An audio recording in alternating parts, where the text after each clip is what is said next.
안녕하세요. 교회사학교 4강에 오신 여러분들을 환영합니다. 우리는 지난 시간까지 회심을 통해서 계속해서 교회사를 살펴보았는데요. 지난 시간에는 우리가 종교개혁사를 살펴보았습니다.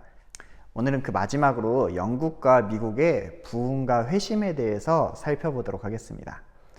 우리가 지난 시간에 종교개혁을 봤죠. 16세기 1500년도부터 1600년도에 종교개혁이 있었고, 그리고 이제 1700년도에 오면서 여러 가지 변화가 생기게 됩니다. 종교개혁을 거치면서 대표적인 변화가 한 가지가 들어왔는데요. 그것은 인간의 이성에 도전이 있었다는 것입니다. 종교개혁 이후에 종교개혁의 신앙과 사상도 정리되는 교리화 작업이 필요했습니다. 왜냐하면 그 당시에 여러 명의 종교개혁을 이야기했던 학자들도 있었고요. 또 당시 세상에 만연하였던, 그러니까 유럽 세계에 휩쓸었던 이성주의의 영향력이 이 신앙 안으로까지 들어왔기 때문인데요. 그 이성주의적인 경향, 그 철학적인 경향에 교회들이 영향을 받기 시작하였다는 것입니다. 그것이 무엇이냐면 바로 이신론입니다. 이것은 하나님이 계신 것에 대해서는 인정을 하지만 하나님이 세상을 만드시고 난 이후, 그러니까 하나님은 초월해 계시면서 더 이상 이 세상에 섭리하시거나 관여하시지 않는다라는 신앙이 바로 이신론입니다. 그래서 이 이신론의 신앙을 이야기할 때는요, 시계공 이론을 좀 이야기 많이 합니다. 시계공이 시계를 만들 때까지는 노력을 많이 끼치지만 이게 시계를 만들고 난 이후에는 기계적 법칙에 의해서 시계가 돌아가는 것처럼 이 세상도 하나님이 창조하실 때는 이렇게 많이 관여하셨지만 창조 이후에는 자연 법칙에 따라서 이 세상이 진행되고 있다라고 믿는 것이 바로 이신론입니다. 이것이 당시의 사상, 철학, 그리고 과학자라고도 할 수 있는 사람들로부터 인정받는 신앙이었죠. 왜냐하면 그것들이 그들에게는 이해가 된다라는 겁니다. 비이성적인 신앙을 이야기하지 말고 이해되는 신학을 이야기하자고.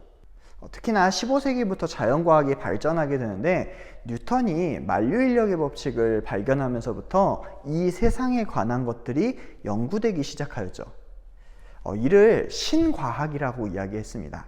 이 과학적인 방법으로 자연적인 법칙을 통해 이 세상에 벌어지는 현상을 설명하고 이해하려는 노력이 바로 신과학의 노력이었죠. 이것이 중세하고 조금 다른 것은 중세에는 모든 것들이 다 신앙적으로 설명이 됐으니까 이 모든 것은 하나님이 하시는 것이고, 또 반대로 악의 세력이 하는 것이다 라는 것으로 이해하고 끝났는데, 이제는 이 모든 신앙적인 요소를 배제하고 그것들을 과학적인 설명으로 바꾸게 되는 것이 바로 이 16세기부터 18세기에 일어난 일이라는 것이죠. 사실 뉴턴도 하나님이 이렇게 일하신다는 것으로 만류인력의 법칙을 설명했습니다. 그런데 그것이 발전하여서 결국은 하나님의 창조는 거부하지 않지만 지금의 세상은 법칙에 의해서 돌아갈 수 있다는 것으로 이 이신론에 의해서 이 당시의 과학의 분위기가 바뀌게 되는 것이죠. 자, 이러다 보니까 자연스럽게 하나님의 섭리 그리고 하나님의 존재까지 부정하는 경향이 점차 대두되고 있었습니다. 이것이 바로 이성주의의 이신론의 위기였습니다. 그러니까 하나님보다 과학이 우선시되는 사회가 도래하게 된 것이죠. 자, 이것은 철학에도 등장을 하게 되는데 이게 소위 말하는 근대 철학의 시작입니다. 영국의 경험론과 대륙의 합리론이 이성주의적 경향을 잘 보여주죠. 결국은 인간의 이성을 통하여서 지식을 쌓게 되고 그것을 통하여서 이 세상에 있는 객관적인 것들을 반영한다는 게 근대 철학, 그러니까 이신론입니다. 문제는 교회는 이런 시대에 하나님을 어떻게 설명해야 되는가이겠죠. 그렇게 설명하는 것에 대해서 많은 고민을 하지 못하고 나온 것이 하나님은 이 세상을 만드셨지만 이 세상에 이성이 있고 자연법칙이 있어서 이제는 스스로 진행되고 발전되어 가기 때문에 하나님이 지금은 섭리하시지 않는다라는 것까지 신학이 이루어지게 된 겁니다. 이렇게 사회 분위기는 바뀌어 가는데 교회는 이것에 대해서 많은 고민과 토론과 질문을 발전시키지 못했다라는 겁니다. 그러니까 많은 성도들이 이 과학이나 이성에 대해서 고민을 많이 가지고 있었지만 교회가 이걸 영적으로 잘 설명하지 못했고 오히려 이상한 방향으로 설명하기 시작했다는 거죠. 자, 이러한 것들이 교회에서 주장되니까 하나님이 지금도 살아계시고 은혜를 베푸시고 역사하신다라는 것이 교회에서 사라지게 되었습니다. 그럼 교회에 뭐만 남게 될까요? 바로 윤리적인 것만 남게 되죠. 그래서 이 당시의 교회가 굉장히 윤리적인 교회, 그러니까 구원이나 믿음에 대해서 강조하지 않는 윤리적인 교회로 변하게 됩니다. 참 이게 아이러니한 일일 수도 있는데요. 종교개혁으로 바로잡은 게 뭐였죠? 바로 구원론이었죠. 그래서 이 구원론이 지금 이런 이성들의 이렇게 들어오는 것들 때문에 윤리적인 구원론으로 또 잘못 가게 된 겁니다. 자, 이렇게 윤리적인 구원론으로 교회가 죽어가고 있을 때 또 사회에서는 급작스럽게 산업혁명이 이루어지게 되죠. 산업혁명이 이루어지니까 빈부격차도 발생하고 사회적인 문제도 더욱더 커지면서 범죄와 도덕적인 타락이 만연해 가기 시작합니다. 그래서 이 시기를 역사적으로 진의 시대라고 이야기해요. 이 진이 술을 이야기하는 거거든요. 그러니까 이 술을 너무나 취해 있어서 너무나 부패하고 만연한 시기라고 이야기를 하면서 진의 시대라고 이야기합니다. 이런 가운데 교회들은 예수 그리스도를 믿는 믿음으로, 즉 복음으로 사람들에게 각성을 주고 회심하게 하고 교회로 다시 오게 하는 그런 부흥운동이 일어나게 됩니다. 이 부흥운동은요 18세기까지 이어지는데 바로 영국의 복음주의 운동, 영국의 부흥운동이라고도 이야기를 합니다. 이 영국의 복음주의 운동, 이 부흥운동의 기수가 되었던 분들이 두 분이 있는데요. 한 분은 존 웨슬리 목사님이라는 분이고 하나는 조지 휘필드라고 하는 목사님입니다. 이 두 분은 둘 다 교단적으로는 이제 감리교적 배경이 있기 때문에 어떻게 보면 이거는 감리교의 복음주의적 운동이다, 감리교의 부흥운동이라고도 이야기할 수 있습니다. 우리는 근데 장로교인데 우리가 감리교 부흥운동을 배워야지 라고 생각하실 수도 있는데요. 이것이 우리하고도 연결되어져 있습니다. 그래서 우리가 이 영국의 부흥운동도 살펴봐야 되는데요. 우리는 또 회심으로 보는 교회사잖아요. 그래서 이 두 분의 회심을 통해서도 한번 살펴보도록 하겠습니다. 먼저 1738년 2월 1일 날 영국의 딜이라는 항구가 있는데요. 여기에서 웨슬리와 휘필드가 이 영국의 항구를 지나갑니다. 웨슬리는 성공의 사제로서요, 선교사로 신대륙, 그러니까 지금의 미국에서 사역을 하고 돌아오는 길이었고요.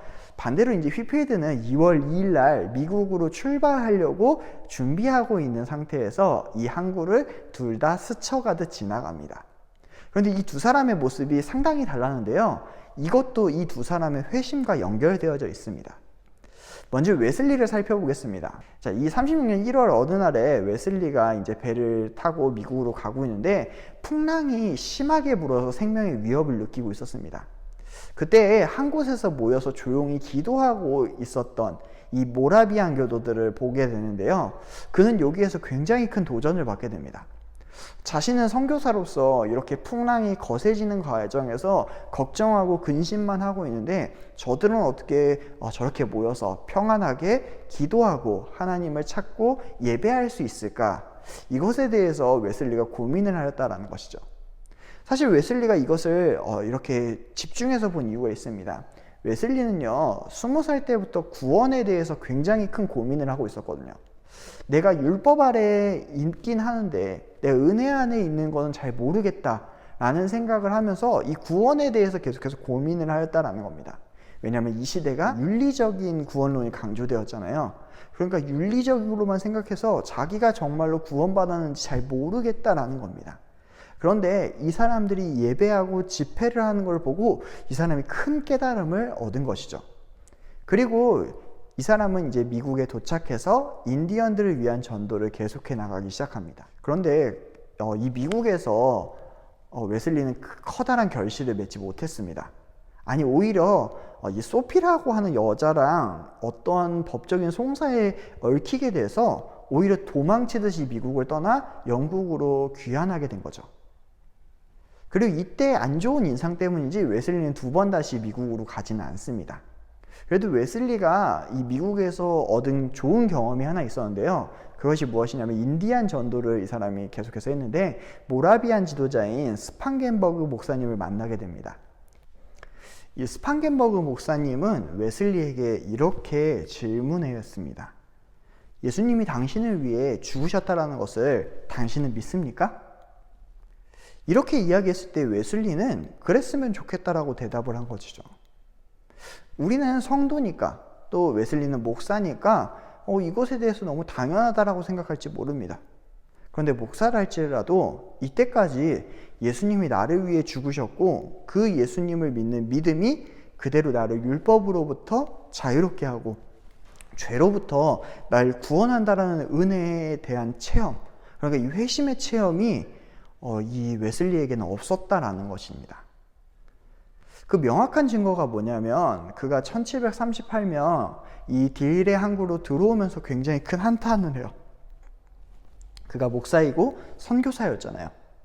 내가 미국 땅에서 인디언의 회심을 위해서 갔는데 이제 누가 나에게 회심을 주겠느냐 라고 한탄을 하면서 돌아오고 있었던 것이 웨슬리의 모습이었습니다. 그래서 참 다행인 게 웨슬리는 이 모라비안 교도와 계속해서 관계를 갖게 돼요. 그리고 모라비안 교도들의 집회를 계속해서 참석하게 되죠. 그리고 이 집회를 참석하면서 그가 회심을 하게 됩니다. 이 기록은 웨슬리 목사가 자신의 일기로 기록을 남기고 있기 때문에 우리가 그 시간까지 잘 알 수 있는데요. 1738년 5월 24일 오후 8시 45분경, 상당히 정확하죠? 올더스게이트 거리를 지나고 있었는데 이 모라비안 집회에서 어떤 한 분이 마틴 루터의 로마서 주석의 서문을 읽다가 그것을 자신이 듣는 순간 마음이 이상하게 뜨거워지게 되었다라고 이야기하면서 지금까지 자신이 고백하지 못하였던 예수 그리스도가 자신의 죄를 그리고 또한 자신을 사망에서 구원하셨다라는 확신을 가지게 되었다라고 기록을 하고 있는 거죠. 물론 이 부분에 대해서 많은 논란이 있습니다. 이미 웨슬리가 회심을 하고 선교사로 나갔고 이때 회복된 거다. 그는 이전에 옥스퍼드를 다닐 때 이미 이 큰 기독교 동아리를 운영하고 있었고 이런 걸 보면 그가 회심하지 않은 사람이 아니다 라고 하는 사람이 있는데요. 웨슬리가 자신의 회심으로 이걸 기록하고 있기 때문에 우리는 이것을 회심으로 보는 것이죠. 또 한 명의 사람 휘필드를 또 이제 살펴봐야 되겠는데요. 휘필드는 1738년 2월에 이제 신대륙을 향해서 나아가려고 하는 준비를 하고 있었습니다. 이분도 그의 일기를 통해서 자신의 회심을 보여주는데요. 이분의 회심은 좀 이릅니다. 1735년도에 있었는데요. 그는 사순절에 이제 고기를 먹지 않고 경건하게 하나님을 만나기 위해서 수행을 하고 있었다라고 이야기합니다. 근데 이 수행을 너무 심하게 해서 그런지 이 금식을 하면서 그의 몸 상태가 너무 악화돼서 이 옥스퍼드 대학교의 기숙사에서 누워 있었다라고 이야기합니다. 근데 이렇게 누워 있는 그 가운데 하나님이 그를 만나 주시고 하나님이 주시는 생명의 체험을 하였다라고 이 휘필드가 기록을 하고 있는 거죠. 그러면서 그는 그 기록에 하나님의 영이 나를 소유하시고 구원의 날을 나에게 인치셨다라는 것을 이날 확신하게 되었다라고 이야기하는 그 회심의 고백을 자신이 기록하는 겁니다. 그리고 이 회심으로 가득 찬 휘필드가 이제 2월 2일 날 미국으로 가게 됩니다. 근데 이 미국으로 가는 배 안에서 보니까 도움의 손길이 많이 필요한 거예요. 그래서 목회자로서 말씀도 전하고 전도도 하고 봉사하는 일을 이 휘필드가 계속합니다. 휘필드가 이러한 일을 계속하니까 처음에는 무관심했던 사람들이 그를 바라보고 그의 말씀을 듣고 은혜를 체험하게 되는 거죠. 그러다가 선원들과 승객들이 그의 설교를 점점 듣기 원하게 되었습니다. 이 휘필드의 말씀을 듣고자 하는 사람이 어느 정도였냐면요.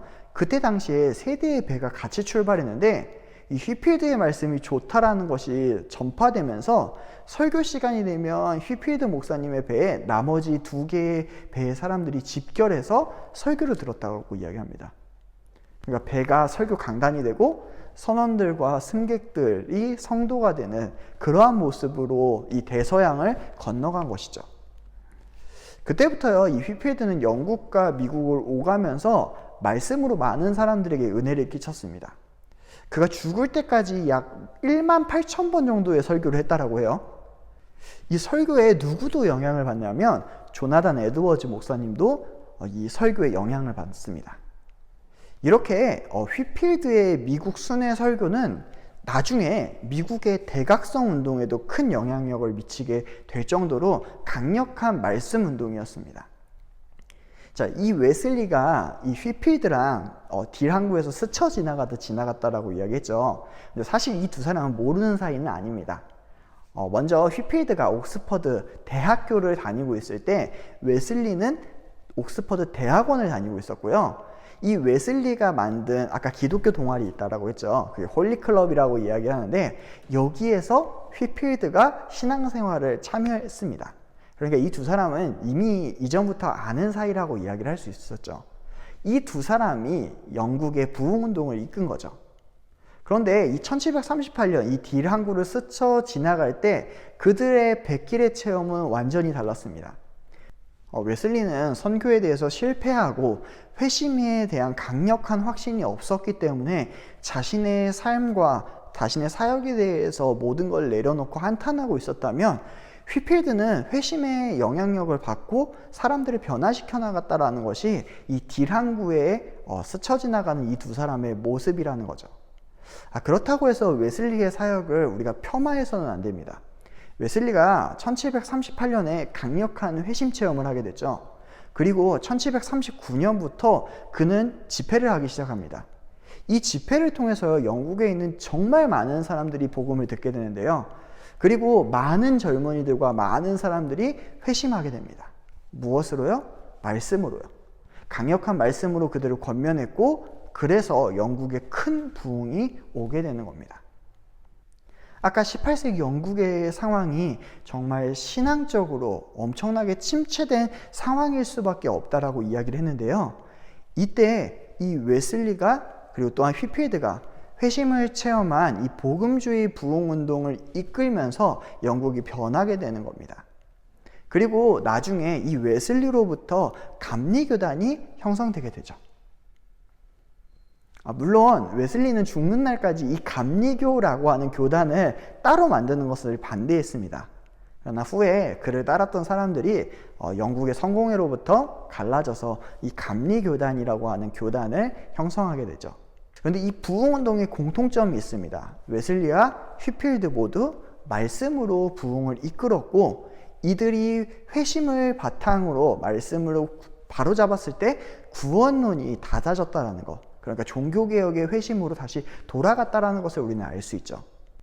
우리가 이제 이 당시의 부흥운동이 왜 필요했냐를 알아야 하는데요. 제가 이전 시간에 각 시대마다 하나님이 주신 도전이 있었다라고 이야기를 드렸죠. 이성적인 것을 바탕으로 신앙을 이야기했을 때 교회가 어떻게 대응을 해야 되느냐, 이것이 당시 18세기 영국 교회의 숙제였습니다. 이성주의가 만연화되면서 하나님의 섭리나 예수 그리스도의 십자가의 대속의 교리가 약화되었죠. 그러면서 복음이 인간의 윤리나 인간의 이성을 강조하는 차원으로밖에 될 수가 없게 된 것이 영국의 상황이었습니다. 이것으로 구원을 얻을 수 있을까라고 질문을 할 때 사람들이 구원에 대해서 물음표를 갖게 되는 것이 바로 영국의 상황이었죠. 이런 영국의 물음표의 상황, 이 영적인 침체기에 회복을 위해 일어난 것이 바로 복음주의 운동이라는 걸 우리는 기억해야 됩니다. 그런데 그 가운데 아주 강력하게 임했던 게 무엇입니까? 바로 회심에 대한 강조. 이 회심에 대한 강조에서 강조가 되는 건 믿음. 그러니까 죄를 회개하고 다시 예수 그리스도를 믿는 믿음. 그것이 우리를 구원한다라고 하는, 그리고 그것이 말씀에 있다라고 하는 말씀 중심으로 돌아가는 것이 바로 이 핵심의 메시지이죠. 이 영국의 복음주의적 부흥은 누구에게든지 말씀과 회심이라고 하는 큰 줄기에서 그것이 우리에게 깨닫게 하는 바가 크다라는 것을 우리는 알 수 있게 되는 겁니다. 이 영국의 복음주의 부흥운동이 우리에게 가장 크게 와닿아야 되는 것은 이것이 말씀과 회심이라는 것을 강조했다라는 것이죠. 우리가 부흥을 부르짖을 때 사람들이 교회로 많이 나아오는 것을 생각하기 십상입니다. 그런데 영국의 부흥운동은 그게 아니었다는 거죠. 무엇으로 돌아가자? 말씀으로 돌아가자. 무엇을 회복해야 되냐? 회심을 회복해야 된다. 이것이 강조되었던 것이 바로 부흥운동의 모습이라는 겁니다.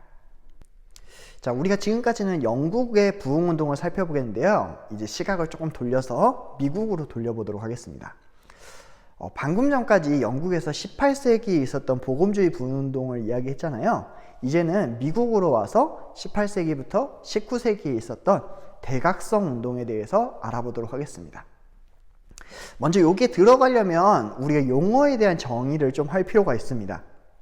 제가 영국에서까지는 부흥운동이라고 이야기했는데 미국은 부흥운동이라고 하지 않고 제가 대각성운동이라고 이야기를 하죠.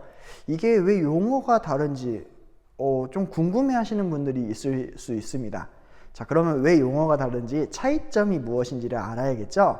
먼저 부흥이라는 것을 대해서 알아봅시다. 부흥은요, 리바이벌이라고 하죠. 그러니까 다시 사는 것이고 이야기하는 건데요. 이 대각성은 뭐라면 Great Awakening이라고 이야기를 해서 크게 깨우치다라는 뜻입니다. 그러니까 영적으로 침체했던 것이 다시 각성, 깨우침을 얻는다라고 그런 의미로 이야기가 되는 거겠죠. 자, 근데 대각성 운동이니까 미국에는 그런 부흥이 없었겠구나 라고 생각을 할 수도 있지만 부흥도 있었습니다. 그러면 미국도 부흥이 있었는데 왜 미국에서 벌어지는 이러한 신앙적인 운동을 영국에서는 부흥운동이라고 하는데 미국에서는 대각성 운동이라고 이야기를 할까요? 이걸 조금 쉽게 이야기해 보겠습니다. 부흥이라는 것은 교회까지 영향을 미치는 겁니다. 그러니까 침체되었던 신앙인들, 그리고 침체되었던 교회에서, 그리고 믿지 않는 사람들이 다시 예수 그리스도를 알게 되고 믿게 되고 신앙의 침체를 겪었던 사람들이 활력을 얻는 것, 그래서 그 활력을 얻은 새 생명으로 교회의 생명이 부어지는 새 활력을 얻는 것을 우리가 부흥이라고 하죠. 그러니까 한마디로 말해서 교회가 다시 일어나는 것을 부흥이라고 이야기합니다. 그런데 대각성 운동은요, 이 부흥에서 조금 더 확장된 것입니다. 대각성 운동은 믿지 않았던 사람들이 다시 믿고 신앙이 침체됐던 사람들이 활력을 얻는 것에서만 끝나는 게 아니라 그 사람들이 세상에 영향력을 미치는 겁니다. 그래서 사람들로 하여금 신앙을 경험하게 하고 사회에 직접적인 사회적인 변혁이나 도덕적인 타락으로부터 완전한 회복을 이루게 만드는 것이 바로 대각성이죠. 그러니까 어떻게 보면 이 부흥보다 더 큰 개념이 대각성 운동입니다. 실제로요, 미국에서는 이 대각성 운동이 벌어지고 난 이후에 몇 가지가 변경되게 됩니다. 노예제의 폐지나 사회에 여러 가지 도움을 주는 재단이 설립되거나 고아원, 이러한 것들이 많이 일어났던 것도 사실이고요. 복음에 의해서 사회가 완전하게 변화된 것도 이 미국의 역사를 통해서, 그러니까 역사서들을 통해서 알 수 있게 되는 거죠. 이런 걸 바탕으로 우리가 부흥과 대각성을 나눈다라고 하는 전제를 기억하였으면 좋겠습니다. 자, 미국의 대각성 운동도 한 번이 아니었습니다. 여러 번 있었는데 오늘은 시간 관계상 제1차 대각성 운동과 2차 대각성 운동을 살펴보겠는데요. 그리고 또 이 시기를 이끌었던 신앙적인 인물이 있겠죠. 또 이 사람들의 회심이 대각성 운동에 어떻게 영향을 주었고 또 신학에 어떻게 영향을 주었는지도 한번 살펴보도록 하겠습니다. 자, 먼저 미국, 그러니까 신대륙에 대한 이해가 좀 필요한데요. 1700년대 이제 제1차 대각성 운동이 시작되는데요. 이때를 우리는 한 18세기라고 볼 수 있습니다. 그런데 사실 미국은 1600년도부터 정착이 시작됐거든요. 미국의 첫 정착지는 버지니아입니다. 거기에 영국인들이 제임스타운이라는 것을 식민지로 세우고 1607년부터 이 영국과 유럽의 사람들이 앞다투어 이 미국의 식민지를 만들기 시작하였습니다. 이게 미국 역사의 초기라면 교회적인 역사의 시작은 무엇일까요? 우리가 많이 들어본 것은 청교도들일 겁니다. 지금의 매사추세츠의 이 보스턴을 중심으로 정착한 청교도들이 있는데요. 또 이 청교도들 말고 보스턴에서 더 내려오면 플리머스만이라는 곳이 있습니다. 이곳에 정착한 사람들도 있는데요. 이 플리머스만에 정착한 이들을 우리 필그림 파더스라고 이야기합니다. 순례의 조상들이라고 이야기하는데 이분들에 의해 가지고 매사추세츠가 신앙이 정착되게 되죠. 많은 분들이 이 필그림 파더스, 순례의 조상들도 청교도 아닙니까? 라고 이야기하시는데 제가 이렇게 나눈 이유가 있습니다. 먼저 그런 필그림 파더스부터 좀 이야기를 해봐야 되겠는데요. 1620년에 플리머스만에 정착을 하게 되는 이 필그림 파더스는 원래 분리주의자라고 하는 신앙적인 구분을 합니다. 이 영국에 청교도들이 있었죠. 이 청교도들이 영국 성공회 안에 원래는 속해져 있던 사람들입니다. 그런데 이 청교도들이 당시에 문제 제기를 했던 것이 하나 있었어요. 그게 뭐였냐면, 우리가 종교개혁을 했는데 아직도 교회 내에 카톨릭적인 요소들이 너무나 많이 남아있다, 이거 있죠. 그래서 이것들을 개혁해야 된다라고 이들이 주장했습니다. 그래서 퓨리탄이라는 말이 purify, 순화, 영국 성공회를 순화해서 종교개혁이 일어나야 된다라고 본 건데요.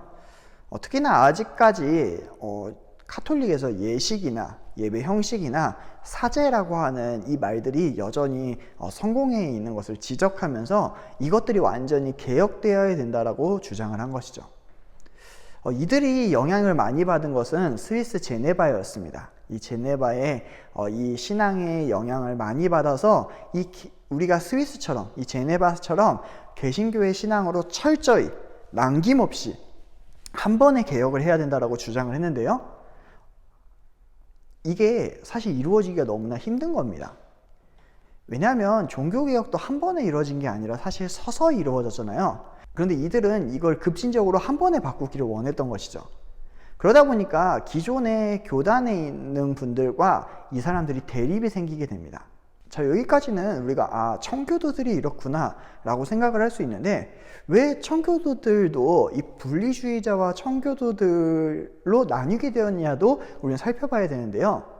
이 청교도들에게 너희가 교단이 무엇이냐 물어봤을 때 이들은 자신의 교단을 영국 성공회라고 분명하게 이야기했습니다. 그러니까 청교도들이 여전히 성공회에 그대로 남아있었다라는 이야기죠.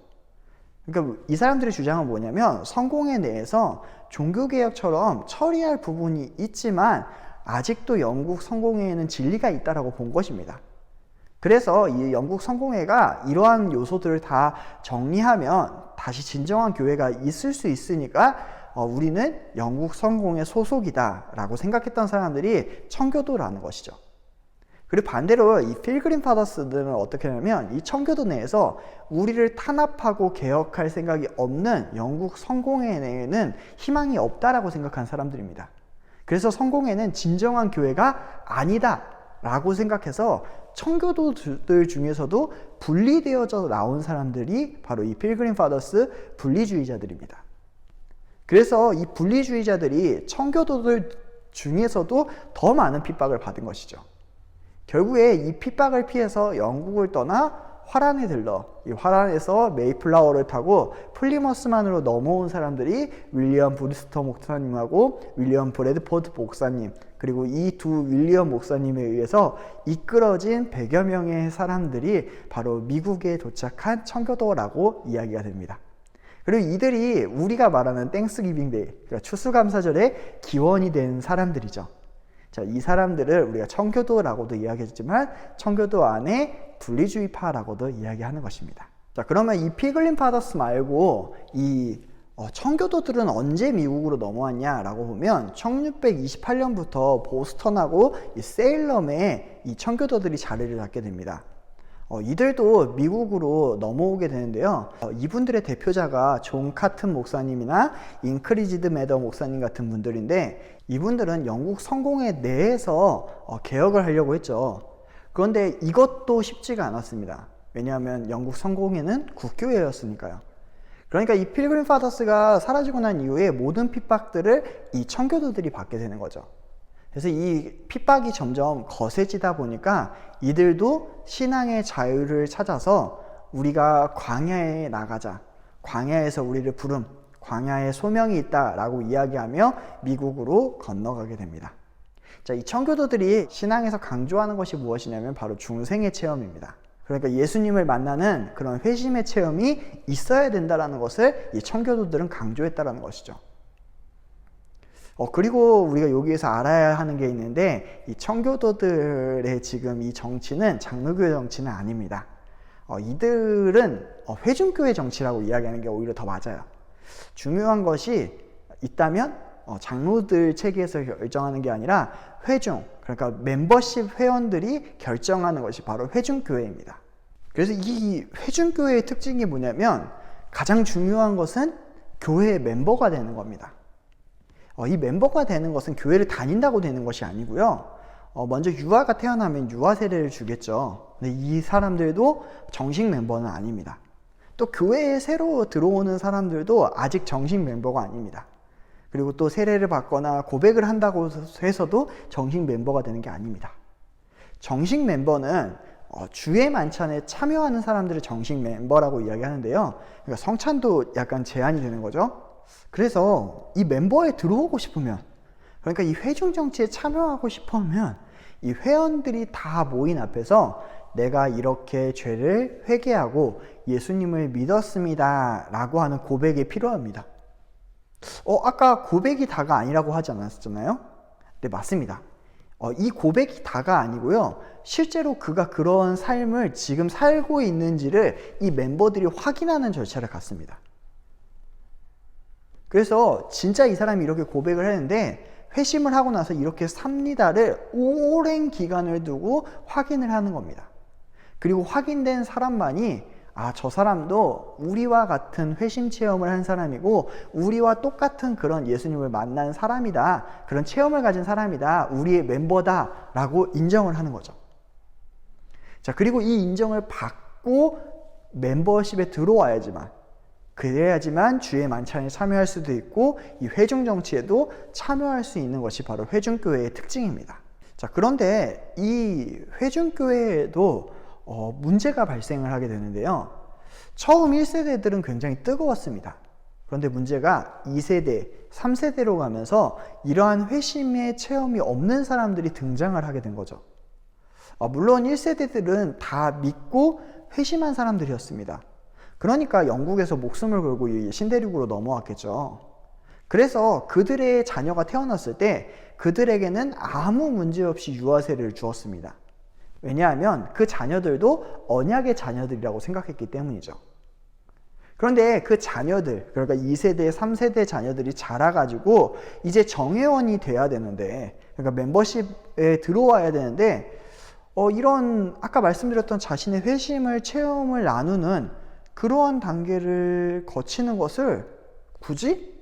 라고 생각하는 사람들이 생겼다는 거죠.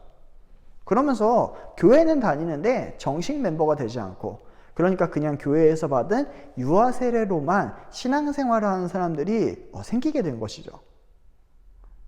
자, 그런데 문제는 그것이 아니었습니다. 그 이후에 문제가 발생했는데 이 정식 멤버가 아닌 사람들에게 아이들이 태어나는 것이죠. 이 사람들의 고민은 그 정식 멤버가 되지 않은 사람들의 자녀들에게 유아 세례를 줘야 되냐 말아야 되냐의 문제였습니다. 왜냐하면 유아 세례는 부모의 신앙으로 이 자녀를 양육하겠다라고 약속하고 주는 세례이잖아요. 그런데 멤버십 안에 들어오지 못한 사람이다? 부모가 신앙이 없다라고 본 거죠. 자, 그런데 이 2세대랑 3세대 신앙이 없는 사람들이 왜 이 멤버십이 없는데도 유아세례를 받고 싶었을까요? 아까 제가 이게 공동체 사회라고 이야기했잖아요. 그러니까 당시 사회가 작게는 마을 공동체였는데, 그러니까 이 모든 곳들이 신자들에 의해서 다스려지는 공동체가 이 마을 공동체죠. 그러다 보니 이 사회에서 일하는 사람, 주요 공직 같은 것에 나아가려면 반드시 이 회중교회의 회원이 되어야지만 공직에 나아갈 수 있었습니다. 그러니까 이제 걱정하는 거예요. 나는 유아세례를 받아서 지금 이렇게 일도 하고 그러는데 내 자녀가 유아세례를 받지 않고 멤버십 안에도 못 들어가면 그럼 이 아이는 우리 사회에서 도태되지 않을까? 그러니까 신앙적인 요소보다는 필요를 채워주는 요소로서 자녀들에게 유아세례를 받게 해달라고 요청을 하게 된 거죠. 자, 이 요청이 굉장히 논란이 많이 되다가 결국에는 이것도 수용을 하게 됩니다. 이걸 그래서 Halfway Covenant라고 이야기하는데요. 바로 중도 언약 또는 절반 언약이라고 이야기합니다. 자, 이 중도 언약이 수용되게 되는데 이러하면서 회심을 체험하지 않는 부모들의 자녀도 유아 세례를 주어서 자녀들이 교회에서 신앙생활을 할 수 있게 해주자. 라는 것이 교회에서, 이 공동체에서, 이 회중교회에서 통과가 되게 됩니다. 자, 어떻게 보면 더 좋은 거 아닌가? 많은 사람들이 교회로 나올 수 있고 교회를 접할 수 있으니까 좋은 거 아닌가? 라고 생각을 할 수 있지만 문제가 발생하게 됩니다. 회심의 체험이 점차 약화되기 시작했다는 거죠. 그러니까 3세대가 지나가면서 신앙이 점점 약해지고 교회에 들어오는 회원들도 이제 신앙과 상관없이 들어오게 되다 보니까 회중교회 자체가 깨어지게 되는 거죠. 자, 신앙이 사라진 교회는 어떻게 될까요? 문화권의 상징적인 곳이 되고 모임의 구심점이 될 뿐 아무런 영향력을 끼치지 못하는 것이죠. 자, 이것들을 이 18세기, 19세기에 들어오면서 많은 목사님들이 한탄하기 시작합니다. 교회 내에서 회심을 보는 것이 점차 힘들어진다라고. 그래서 여기에서 우리가 다시 회심에 대한 강조가 필요하다. 우리가 중생을 체험해야지 진정한 구원을 받은 사람이라는 것. 지금까지 교회에 다녔으니까, 교회에 참석했으니까 그래서 우리가 구원을 얻는다. 이것이 아니라고 하는 메시지들을 강단에서 선포하기 시작하는 것이죠. 이것이 대각성 운동의 시작입니다. 자, 이것의 선구자가 누구냐면 테오도루스 제이콥 플레링 하이젠이라고 하는 목사님입니다. 이분은 원래는 화람교회 목사님이에요. 그래서 이분으로 시작을 해서 우리가 예수님을 믿는 믿음, 그러니까 이 회심의 체험이 가장 중요하다는 것이 강조되기 시작하였고, 또 이것을 바탕으로 둔 구원론, 그러니까 확실성, 구원의 확신에 대해서 강조하는 설교가 선포되기 시작을 합니다. 그래서 형식적인 신앙을 가졌던 사람들이 다시금 1세대가 가지고 있었던 회심의 체험으로 돌아오게 되는 운동이 제1차 대각성 운동의 핵심이라는 것입니다. 그리고 이 제1차 대각성 운동을 이렇게 크게 부흥할 수 있도록 영향력을 주었던 사람이 있었는데요. 그 사람이 누구냐면 아까 나왔던 휘필드 목사님입니다. 이 휘필드 목사님이 영국과 미국을 돌아다니면서 설교했다라고 했죠. 그러면서 많은 사람들에게 설교하고 특히나 조나단 에드워즈한테 영향을 미쳤다라고 말씀드렸는데, 이 조나단 에드워즈가 제1차 대각성 운동을 이끄는 대표적인 목사님입니다. 자, 이 조나단 에드워즈 목사는 우리가 장로교 목사로 알고 있는데요. 사실은 회중교회 목사입니다. 이 에드워즈 목사님은 회중교회에서 목사로 안수를 받았고요. 자신의 외할아버지가 사역하였던 노샘프턴 교회에서 이 사역을 시작하게 됩니다. 이 노샘프턴 교회도 회중교회인데요. 좀 나중에 들어가는 문제이긴 하지만 이 할아버지가 대표적인 자유주의자였고요. 이 할아버지 때문에 조나단 에드워즈가 장로교인이 되게 됩니다. 그런데 우리가 좀 궁금한 게 있죠. 왜 장로교는 이렇게 등장하지 않지? 라고 하는데 장로교는요 1700년대 초에 스코틀랜드 장로교인들이 미국으로 이주하면서 이제 알려지기 시작을 합니다. 그런데 문제가 하나 있죠. 스코틀랜드에서 넘어온 장로교인들 많지 않았고요. 미국에 장로교 교회 기반이 없었습니다. 그래서 이 사람들이 어쩔 수 없이 교회를 찾다가 어디를 가게 되냐면 회중교회에 하게 되는 거죠. 그리고 또 장로교회가 나중에 생겨도 목회자가 없어서 회중교회 출신, 그러니까 하버드나 예일의 출신의 사람들을 청빙해 오게 됩니다. 그래서 나중에 이 회중교회와 장로교회가 연합을 하게 되는 원인도 여기에서 등장을 하게 되죠. 에드워즈는요 17살 때부터 회심에 대해서 고민하다가 회심을 체험했다라고 고백합니다. 자기가 평소 악행과 죄를 그치고 하나님을 향한 경건을 지키기가 쉽지 않고 마음속에 확신과 평안이 없었는데, 어느 날 말씀 디모데전서 1장 17절을 읽으면서 그가 새로운 변화를 체험하게 되었고, 그리고 예수님에 대한 갈망으로 마음이 가득 찼다라고 이야기하며 자신의 회심을 이렇게 공유하는 것을 우리는 볼 수 있습니다. 결국에 이 에드워즈는 이 회심의 체험으로 하나님의 주권적인 선택을 기뻐하게 되었다라고 이야기를 하면서 하나님의 주권적인 선택에 대한 신앙을 강조하게 되었습니다. 자, 이렇게 회심을 하고 평범하게 노샘프턴 교회에서 이제 사역을 하면서 그는 사역을 하다가 부흥을 체험하게 됩니다. 그런데 조나단 에드워즈의 이 부흥, 대각성 운동은 조금 독특합니다. 왜냐하면 에드워즈가 부흥을 의도하지 않았고요. 오히려 늘 지금까지 해왔던 전통적인 방법, 그러니까 기도하고 말씀 보고 설교하고 이러한 중에 기대하지 않은 하나님의 놀라운 역사, 이것을 에드워즈는 서프라이징 워크 오브 갓이라고 이야기하는데요. 이것을 그가 체험하게 되면서 이것을 기록하는 게, 이것이 바로 제1차 대각성 운동의 중요한 성격과 동일하다는 것이죠. 자, 이 제1차 대각성 운동이 진행되면서요, 교회들이 정말 많은 성장을 이루게 됩니다. 이거를 알 수 있는 게, 그 당시에 미국에는 13개의 식민지가 있었습니다. 근데 크게는 북쪽의 뉴잉글랜드를 중심으로 또 중부 식민지, 남부 식민지, 이렇게 세 가지로 볼 수 있는데요. 에드워즈는 뉴잉글랜드 지방에 있었습니다. 근데 이 제1차 대각성 운동을 이 조나단 에드워즈가 이끌었을 때 이 뉴잉글랜드 지방에서만 교회가 4배의 숫자가 증가하게 됩니다. 또 회심한 사람이 교회들을 다 합산해 보니 약 2만 명에서 5만 명 정도가 회심을 하게 된 거죠. 당시 이 지역의 인구가 33만이라는 걸 가정해 본다면 정말 많은 사람들이 회심했다는 것을 우리는 알 수 있습니다. 그리고 이 교회들이 영향력을 주면서 중부와 남부에도 동일하게 많은 교회들이 세워지게 되죠. 그러니까 이것은 그냥 한 교회, 한 지역의 부흥이 아니라 미국 전체에 영향을 미친 거라는 겁니다. 자, 이 1차 대각성 운동이 중요한 것은 역사적으로, 그러니까 미국 역사 전체에 있어서, 그러니까 교회사가 아니라 미국 역사 전체에 있어서 영향을 받았더라는 사건이라는 것을 우리는 기억해야 돼요. 하지만 제1차 대각성 운동은 그렇게 오래 가지는 못했습니다. 물론 미국 13개의 전체 식민지에 영향을 주긴 했지만 한 4, 5년 정도 지나고 나니까 이 부흥의 열기도, 대각성 운동의 열기도 사그라들게 되죠. 그리고 나서 1800년도가 됩니다. 자, 이 1800년도가 되면서 미국도 독립을 하게 되고 영토도 점점 늘어나게 되죠. 그러면서 이제 이 뉴욕이라고 하는데도 옆으로 늘어나게 되면서 점차 넓어지게 됩니다. 자, 이 넓어지는 가운데 제2차 대각성 운동이 이루어지게 되는데요. 이 대각성 운동이 1800년도 초에부터 시작이 돼서 1830년도까지, 그러니까 한 30년 정도 진행되는 것이 제2차 대각성 운동입니다. 그러니까 규모나 이렇게 지역으로 따지면 오히려 제2차 대각성 운동이 훨씬 더 큰 운동이었다는 것을 알 수 있죠.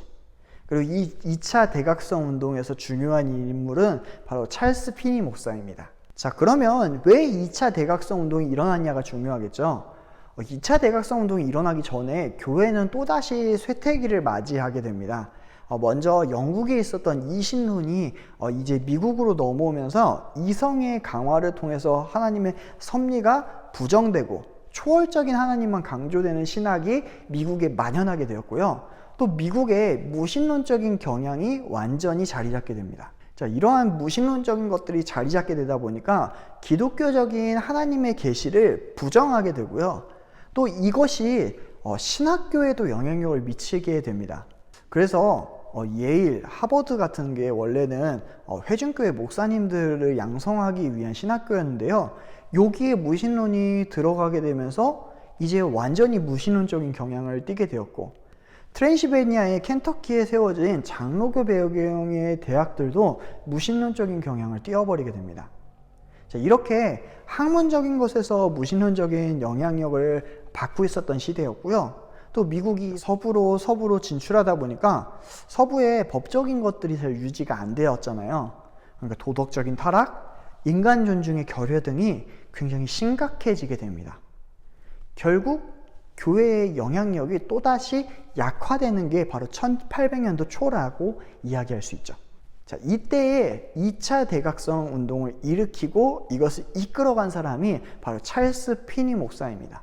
자, 근데 이 찰스 피니 목사도요, 회심에서 굉장히 큰 영향력을 받아요. 자, 원래 찰스 피니는 목사가 아니었습니다. 변호사의 사무실의 견습생이었는데 그가 성경을 갑자기 사게 됩니다. 이것은 신앙을 위해서, 성경 공부하기 위해서가 아니라 법을 공부하다 보니까 모세의 율법이라고 하는 말이 계속 언급되다 보니까 그것을 알고 싶어서 성경을 구입한 거죠. 자, 그렇게 성경을 읽다가 이 피니도 회심을 체험하게 됩니다. 자, 피니도 이것을 기록하고 있는데 변호사 일을 하면서 그는 성경을 읽을수록 가책을 느끼게 됩니다. 그래서 자신의 영적인 문제를 해결하기 위해서 직장을 관두고 기도에 힘쓰기 시작하죠. 그리고 1821년 10월 10일 날 그가 숲속에서 이제 기도하던 중에 회심을 하게 됩니다. 그래서 그는 회심은 나에게 계시된 복음을 받아들이기로 결단하는 것이다 라고 자신의 회심을 기록하고 있어요. 그래서 그는 복음에 대해서 복음은 하나님이 우리로 하여금 받아들이도록 하나님이 제시하는 것이다 라고 이야기를 해요. 그리고 이걸 깨닫게 되면서부터 그는 말씀을 전하는 사역을 시작하게 됩니다. 당시에 뉴욕이 동쪽에서 서쪽으로 점점 넓어지고 이제 서편의 도시들이 하나씩 생기게 되었습니다. 그래서 이 뉴욕의 서편 도시들을 돌면서 그가 부흥운동을 진행하게 되죠. 피니도 자신의 회심한 것을 바탕으로 해서 부흥신학이 결정되었는데요. 이 부흥신학의 특징이 뭐냐면 설득을 통해서 사람들로 하여금 결단하게 하도록 해야 된다라는 것이 그의 주장입니다. 그래서 그는 부흥이라는 것은 우리가 선택할 수 있는 여러 수단을 통해서 그런 것들을 잘 사용할 때, 잘 활용할 때 온다라고 본 것입니다. 그래서 부흥은 사람들이 가진 도구를 가지고 촉진할 수 있다라고 본 사람이 바로 찰스 피니 목사입니다. 자, 이것이 1차 대각성 운동과 2차 대각성 운동의 가장 큰 차이입니다. 2차 대각성 운동은 굉장히 커다란 영향력을 미쳤습니다. 많은 지역, 또 긴 기간 동안의 영향을 미쳤어요. 어떻게 보면 1차보다도 더 큰 영향력을 주었다라고도 이야기할 수 있을 거예요. 왜냐하면 기간이 벌써 한 30년 되죠? 회심한 사람이 100만 명이 넘었거든요. 그러니까 어떻게 보면 더 큰 영향력을 줬다라고 볼 수 있죠. 그런데 이 둘에 분명한 차이가 있다는 것을 우리가 알아야 됩니다. 1차 대각성 운동은 내가 부흥을 기대했다는 것이 아니었죠. 그래서 부흥을 이루어 달라고 원했거나 말하거나 기도하지 않았고요. 오히려 평소대로 기도하고 말씀 보는 와중에 부흥의 열매가 맺혔다라는 것이 1차 대각성 운동의 신학입니다.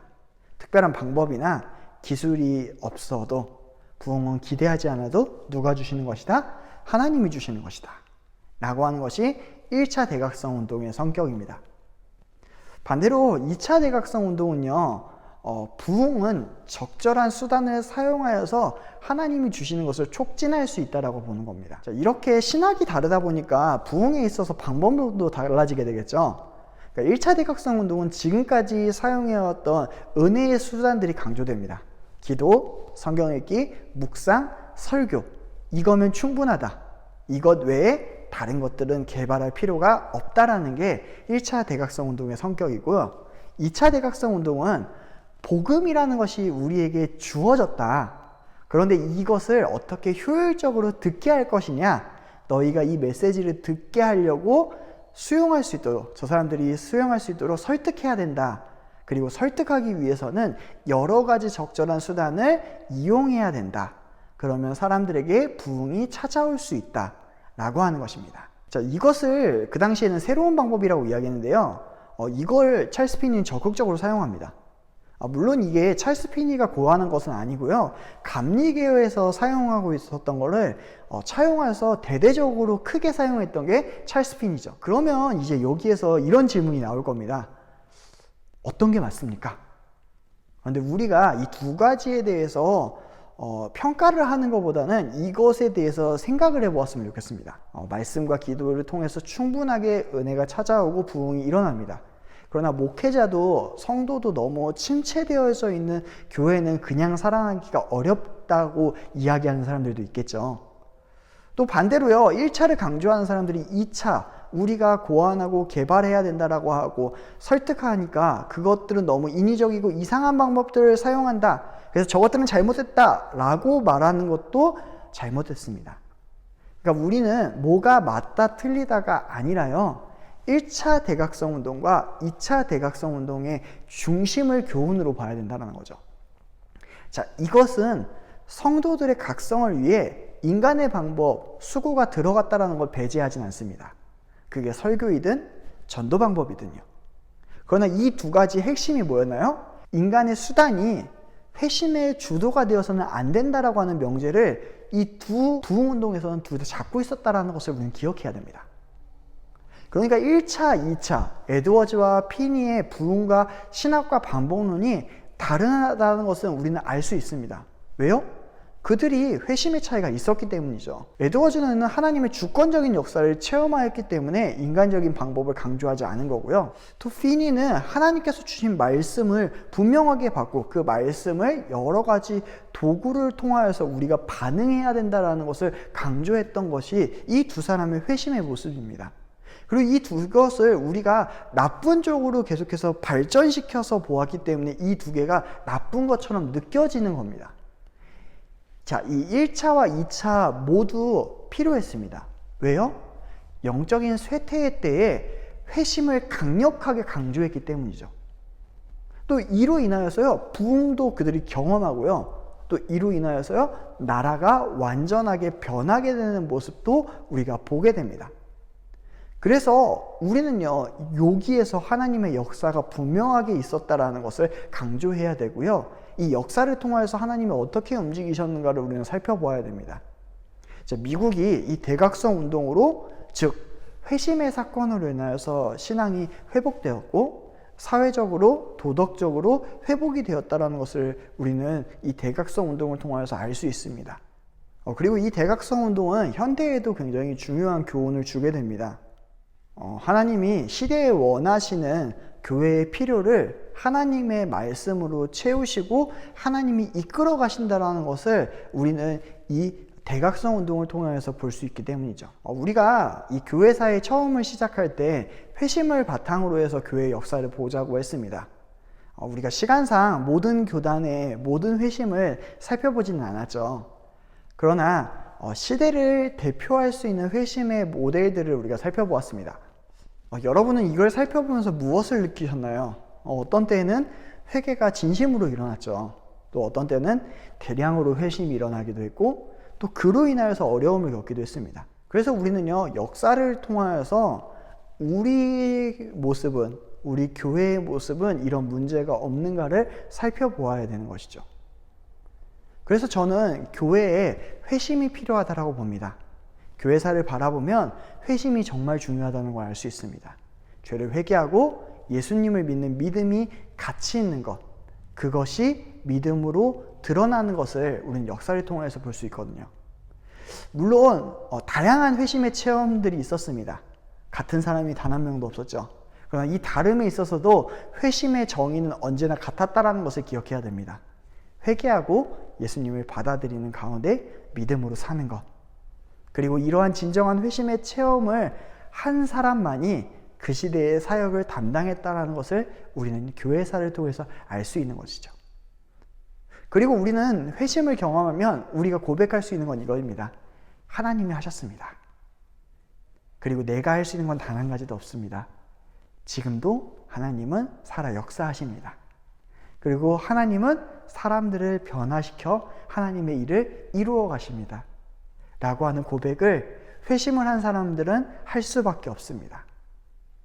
저는 이 믿음이 앞으로도 오고 가는 이 세대 가운데 교회에 여러 도전이 올 거라고 생각이 됩니다.